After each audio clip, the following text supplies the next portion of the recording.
नमस्कार। मैं डॉक्टर अंजू अग्रवाल आपके समक्ष पुनः प्रस्तुत हूँ।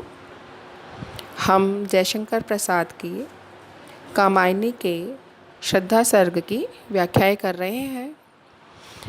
श्रद्धा सर्ग की व्याख्याओं की कड़ी को ही आगे बढ़ाते हैं।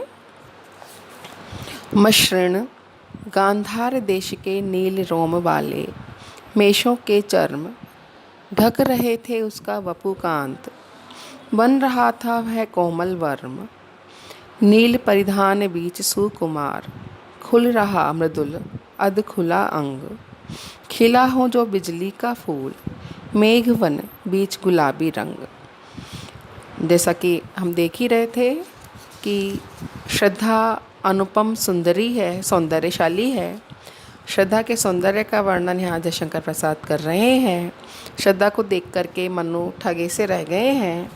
उसी कड़ी में श्रद्धा के शारीरिक सौंदर्य का यहाँ पर वर्णन किया है कि मनु ने क्या देखा कि सामने बहुत ही सुंदर रूप वाली युवती खड़ी है, जिसने गांधार देश की नीले रोम वाली भेड़ की कोमल चर्म ओढ़ी हुई है।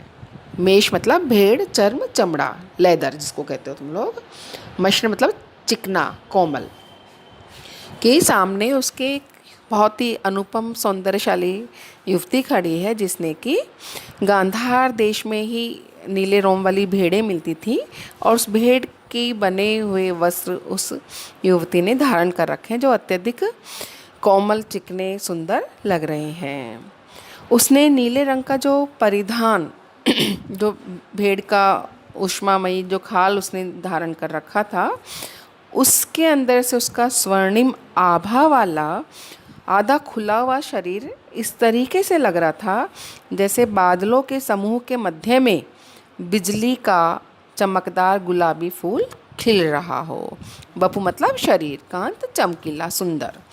बन रहा था वह कोमल वर्म, कि वो सुंदर अध खुला हुआ जो जिस शरीर को उस सुंदर मेष वाले चर्म ने ढका हुआ था, उस सुंदर चर्म में से के बीच में से, उस नीले परिधान के बीच में से उसका आधा खुला हुआ जो अंग था, जिस पे कि वो चर्म नहीं था, वो बिजली के चमकदार गुलाबी फूल के जैसे लग रहा था। जैसे बादलों के बीच में बिजली कड़कती है, वैसे ही नीले परिधान की उपमा यहाँ पर इन्होंने नीले परिधान से की है, श्रद्धा के जो उसने धारण कर रखा था।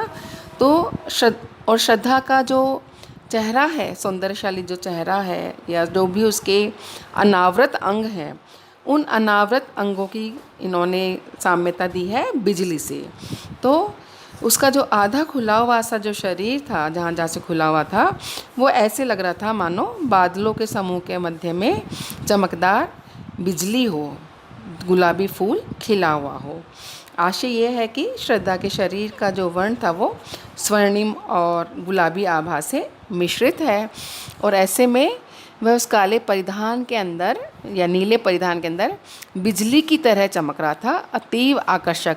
काले के बीच में बिजली जैसी चमक, गुलाबी चमक कैसी लगती है आप सोच सकते हैं।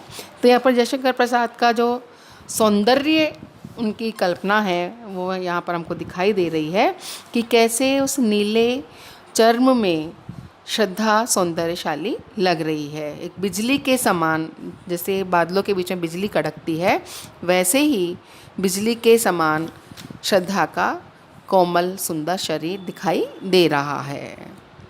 और मनु उसको देख कर के सोचते हैं, क्या उनको लगता है, आह वह मुख पश्चिम के व्योम बीच जब घिरते हों घनश्याम, अरुण रवि मंडल उनको भेद दिखाई देता हो छवि धाम।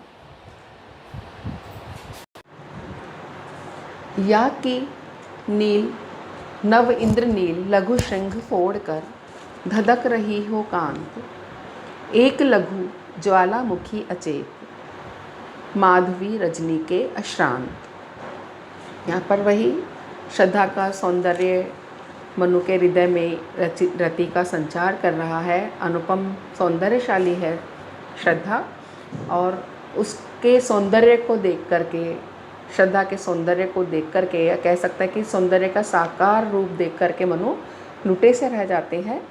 यहाँ पर उसी के बारे में, उसी को देख करके उनके हृदय में जो भाव उत्पन्न हुए हैं वही भाव हमको दिखाई दे रहे हैं।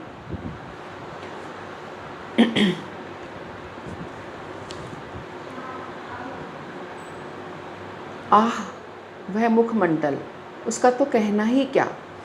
दिव्य सौंदर्य से मंडित और हर्षोत्पादक श्रद्धा का वह मुखमंडल उसी प्रकार शोभायमान हो रहा था जिस प्रकार संध्या काल में पश्चिम के आकाश में घिरे बादलों में से अपनी आभा को विकीर्ण करते हुए अरुण, अरुण मतलब रक्तिमा लिए हुए, लालिमा लिए हुए रवि मंडल शोभायमान होता है। अथवा ये कह सकते हैं कि जिस प्रकार नए नीलम रत्न के छोटे से पर्वत की चोटी को फोड़कर एक छोटी सी अचेत ज्वालामुखी बसंत की मधुमय रजनी में भीतर से अशांत मतलब अशिथिल, निरंतर, बिना थके हुए अविरल रूप से फूटकर धधकती हुई जैसी लगती है, जितनी सुंदर लगती है, उसी प्रकार श्रद्धा का मुख भी सुशोभित हो रहा था। तो कहने का आशय यह है कि यहाँ पर जो आह है उसके द्वारा हर्ष का अतिरेक मनु का हमको दिखाई देता है कि कितना मनु जो है श्रद्धा को देख करके एकदम हर्षातिरेक से प्रसन्न हो गया, बहुत ही प्रसन्न हो गया, खुश हो गया। उसको बड़ा ही आश्चर्य हुआ, इतने दिन से वो बड़े चिंतित थे और अब उनके सामने एक श्रद्धा के रूप में बहुत ही अनुपम सुंदरी उसके सामने प्रकट है। तो श्रद्धा के अरुण मुखमंडल से शांति, प्रेम, हर्ष तथा शीतलता प्रदायिनी रूप रश्मियाँ निकलती हुई सी मनु को दिखाई देती है। अतः उसकी समानता प्रसाद जी ने संध्याकालीन अरुण रवि मंडल के साथ में की है, जो कि प्रखर किरणें विकीर्ण करने वाले प्रभातकालीन सूर्यमंडल से उसकी साम्यता नहीं की है प्रसाद जी ने, बल्कि अस्त होते हुए सूर्य की जो शीतलता है, ठंडापन है, उस रवि मंडल की अरुणिमा से श्रद्धा के सौंदर्य की साम्यता प्रसाद जी ने की है। और श्रद्धा के अंग नील वर्म से आच्छादित है। अतः कुशल कवि प्रसाद ने नील वर्ण के साम्य में पूर्णता का समावेश करने के लिए अरुण रवि मंडल के आसपास घनश्याम का जमघट भी उपस्थित किया है।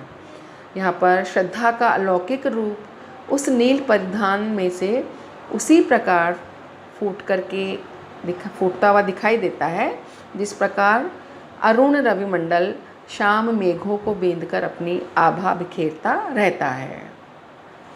और आगे हम देखते हैं कि अनुपम लावण्य में श्रद्धा का शरीर नीले परिधान से आवृत है।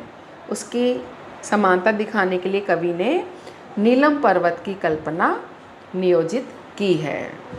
साथ में ही एक ज्वालामुखी अचेत माधवी रजनी में अश्रांत, माधवी रजनी द्वारा श्रद्धा के यौवन काल की तथा अश्रांत द्वारा उसके शारीरिक तथा मानसिक स्वास्थ्य तथा शक्ति संपन्नता की सूचना भी प्रसाद ने इसके माध्यम से दी है।